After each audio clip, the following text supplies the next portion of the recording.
قربانی کے نصاب پر سال گزرنا کیا شرط ہے؟ قربانی کی جو شرائط ہیں اس میں سال گزرنا شرط ہے یا صرف صاحب نصاب ہونے سے قربانی واجب ہو جاتی ہے؟ بنت نور محمد دبئی: نہیں جی، صاحب نصاب ہونا شرط نہیں ہے. ذی الحجہ کی صبح صادق کے وقت کسی کے پاس پیسے آ گئے تو بس اس پر قربانی واجب ہو گئی، اس تفصیل کے مطابق جو میں قربانی کے نصاب میں بتا چکا ہوں. کیا بیوی کی قربانی شوہر پر واجب ہے؟ میں اکیلا گھر کا کفیل ہوں، کیا میں قربانی کروں گا یا اپنی بیوی کی طرف سے بھی قربانی کروں گا جبکہ بیوی ہاؤس وائف ہے؟ راؤ عمر فاروق دبئی سے: بیوی ہاؤس وائف ہی اچھی لگتی ہے بھائی. گھر سے باہر اگر وہ جاب کر رہی ہے تو گھر پھر ہوٹل زیادہ لگتا ہے، وہ گھر کم بن جاتا ہے، کیونکہ میاں بیوی دونوں جاب سے تھکے ہارے رات کو آ رہے ہوتے ہیں تو بچوں کو کون پالے گا اور شوہر کا انتظار کون کرے گا گھر میں، وہ بھی تھکی ہوئی آپ بھی تھکے ہوئے. تو یہ عجیب ہی ایک نیچرل لائف نہیں ہے یہ کہ دونوں ہی جاب کر رہے ہیں، لیکن لوگوں کا پیسے کمانے کا شوق ہے تو اسی میں خوش ہیں، تو چلو بھائی خوش ہیں اسی میں. اصول یہی ہے کہ بیگم وہی ہونی چاہیے جو ہاؤس وائف ہو، گھر کو سنبھالے. وہ میاں صاحب گھر سے باہر کمانے کے لیے نکلے. بہرحال آپ کی وائف کے پاس اگر سونا ہے، اتنا سونا یا چاندی یا جو قربانی کا نصاب ہے جو میں تفصیل سے بتا چکا ہوں اسی سیشن میں، تو اگر ان پہ قربانی واجب ہے تو ان پر واجب ہوگی. ہاؤس وائف ہونے یا نہ ہونے سے کوئی فرق نہیں پڑتا. ہر شخص پر زکوٰۃ بھی اپنے پیسوں سے واجب ہوتی ہے، قربانی بھی، حج بھی، یہ سب چیزیں عبادات میں کوئی کسی دوسرے کا ذمہ دار نہیں ہوتا، تو اس لیے ان پر قربانی واجب ہے. اب وہ اگر نہیں کرتی تو آپ گناہ گار نہیں ہوں گے، تو آپ کی وائف پر واجب ہے کہ وہ جیب خرچی سے یا گولڈ بیچ کے یا کسی بھی طریقے سے ہر مہینے تھوڑے تھوڑے پیسے جمع کریں تاکہ اس سے زکوٰۃ بھی ادا کی جا سکے اور قربانی بھی کی جا سکے.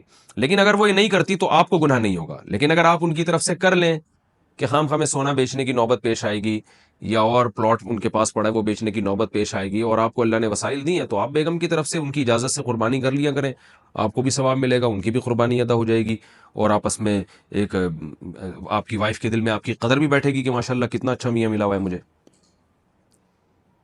اور گوشت گھر میں ہی آنا ہے، مل جل کے ہی کھانا ہے، تو کیا جا رہا ہے اس میں، کر لیں گا. قربانی کے جانور کی عمر کتنی ہو؟ اگر قربانی کا جانور 2 سال سے کم ہو تو کیا اس کی قربانی ہو جائے گی؟ آصف صاحب کشمیر سے. بکرا دمبا، بکرا جو ہے نا، بکری یا بکرا، یہ کم سے کم 1 سال کا ہونا ضروری ہے، چاہے دانت نکلے ہوں یا نہ نکلے ہوں. دانتوں سے نہیں ہوتا کہ 2 دانت ہے 4 دانت ہے، اصل ہے کہ 1 سال ہو. 2 دانت 1 سال کے یعنی تقریباً 12 مہینے میں نکالتا ہے 2 دانت، سنا ہے ہم نے بکرے والوں سے. تو بہرحال یہ ضروری ہے کہ پچھلے سال بقرعید سے پہلے پیدا ہو چکا ہو، چاہے 1 دن پہلے پیدا ہو، یا بقرعید کے پچھلے سال دوسرے دن اگر کوئی جانور پیدا ہوا، یعنی بکرا یا بکری، یعنی پچھلے سال بقرعید کے دوسرے دن پیدا ہوا تو اس سال دوسرے دن وہ ٹائم گزرنے کے بعد آپ قربانی کر سکتے ہیں، یعنی بقرعید کے دوسرے دن. اگر وہ پچھلے سال بقرعید کے تیسرے دن عصر میں پیدا ہوا، ایک مثال سے بات سمجھا رہا ہوں، تو اس سال آپ بقرعید کے تیسرے دن عصر کا ٹائم گزرنے کے بعد قربانی کر سکتے ہیں کیونکہ پورا 1 سال کا ہو جائے گا. تو اسلامی لحاظ سے بکرا یا بکری 1 سال کا ہو جائے. دمبا یا دمبی کا بھی اصول یہی ہے کہ 1 سال کا ہو جائے تو قربانی اس کی جائز ہے، اس سے کم میں جائز نہیں ہے، چاہے دانت نکلے ہوں یا نہیں نکلے ہوں. لیکن دمبا یا بھیڑ یا یہ جو کجلے وجلے سرگودا کے بڑے مشہور ہیں، تو یہ ان میں ایک اور آسانی ہے کہ اگر یہ 6 مہینے کے ہوں، 6 مہینے سے کم کے پھر تو بالکل بھی جائز نہیں. لیکن اگر یہ 6 مہینے کے اتنے موٹے تازے ہوں کہ دیکھنے میں 1 سال کا لگتا ہو تو ان کی قربانی بھی جائز ہے. یعنی دمبا اور بھیڑ میں یہ ہے کہ 6 مہینے کا بھی اگر ہے اور موٹا تازہ ہے اور دیکھنے میں سال بھر کا لگ رہا ہے تو اس کی بھی قربانی کر سکتے ہیں. اور باقی بیل، بچڑا، گائے وغیرہ، بھینس وغیرہ، اس میں کم سے کم 2 سال کا ہونا ضروری ہے، یعنی وہ پچھلے سال والی بقرعید سے پہلے پیدا ہو چکا ہو. اسلامی لحاظ سے 2 سال کا ہوگا تو اس کی قربانی جائز ہوگی، 2 سال سے کم ہوگا تو اس کی قربانی جائز نہیں ہوگی. تو دانت محض ایک علامت ہوتے ہیں، اصل جانور کی عمر ہوتی ہے. بعض جانور کھیرے ہوتے ہیں مگر 2 سال مکمل کر چکے ہوتے ہیں، پھر ان کی قربانی جائز ہوگی. لیکن سوال پیدا ہوتا ہے کھیرا جانور ہے، پتہ کیسے چلے گا کہ 2 سال کا ہے یا نہیں ہے؟ تو جو بیچنے والا ہے اگر اس کی زبان پر آپ کو اطمینان ہے کہ سچ بول رہا ہے اور جانور دیکھنے میں 2 سال کا لگ بھی رہا ہے اور وہ آپ کو یقین ہے کہ وہ سچ بول رہا ہے تو قربانی کر لیں. اگر آپ کو لگ رہا ہے کہ ٹوپیاں کرا رہا ہے، جیسے کہ بہت سے لوگ کرا رہے ہوتے ہیں ٹوپیاں، پھر قربانی نہ کریں اس کی. قربانی کس شخص پر واجب ہے؟ قربانی کس پر واجب ہے، اس کے نصاب کے بارے میں تفصیل سے بتا دیں. آصف صاحب کشمیر سے. جناب آصف صاحب، قربانی کے نصاب میں 5 چیزیں دیکھی جائیں گی. 5 یہ خوب اچھی طرح دماغ میں بٹھا لیں. اور یہ 5 چیزیں کس دن دیکھی جائیں گی؟ بقرعید کی صبح صادق یعنی 10 ذی الحجہ کی صبح صادق سے لے کر 12 ذی الحجہ کے غروب آفتاب، یعنی یہ جو 3 دن ہے نا قربانی کے، 10 11 12، ان 3 دنوں میں کوئی شخص صاحب نصاب ہو تو اس پر قربانی واجب ہے۔ صاحب نصاب کا مطلب کیا ہے یہاں پر قربانی پر خوب سمجھ لیں۔ سونا ہو کسی کے پاس، یا چاندی ہو، یا مال تجارت ہو۔ تجارتی مال کا مطلب وہ چیز جو بیچنے کی نیت سے خریدی ہو، کوئی پراپرٹی ہے بیچنے کے لیے خریدی، دکاندار کا جو جتنا سامان دکان میں پڑا ہوتا ہے سب بیچنے کے لیے خریدا ہوتا ہے، کوئی کپڑا آپ نے خریدا تھا، خریدتے ہوئے بیچنے کی نیت تھی، تو یہ تجارتی مال کہلاتا ہے۔